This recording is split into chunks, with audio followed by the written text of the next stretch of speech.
Right now, Americans are being urged to get out of the Middle East as the fighting intensifies.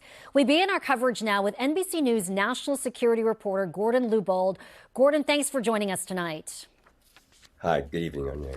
So Defense Secretary Hegseth spoke at the Pentagon today about the war. Two of the things that struck out to us: he did not offer a timeline and he refused to rule out the use of ground troops. What more can you tell us about that?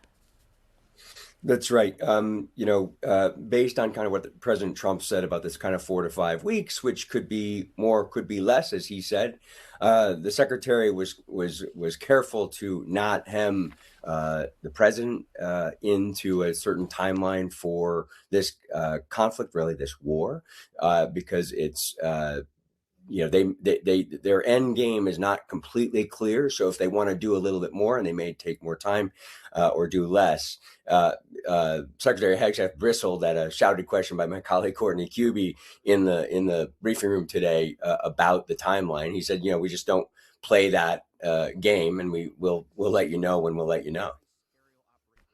And Hegseth also made a remark about the rules of engagement. Let's listen to that, and I want to ask you about that on the other side. No stupid rules of engagement, no nation-building quagmire, no democracy-building exercise, no politically correct wars. We fight to win, and we don't waste time. So, Gordon, you heard him say no stupid rules of engagement. Can you explain why that line was so jarring, especially for military experts? Sure. So Secretary Hegseth has often railed against rules of engagement. It's important to remember that he can be very performative in his remarks in a situation like this.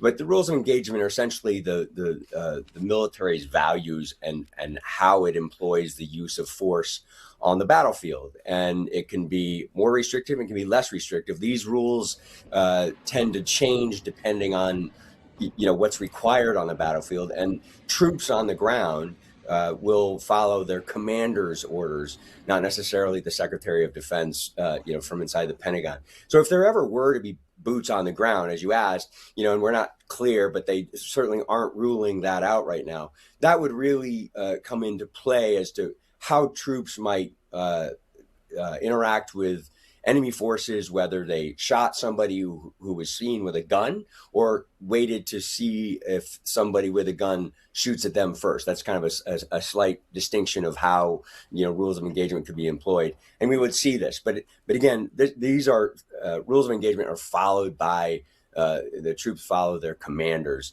not necessarily the Secretary of Defense in the Pentagon. That's a good point. NBC national security reporter Gordon Lubold, thanks so much for joining us with your insight tonight. Appreciate your time.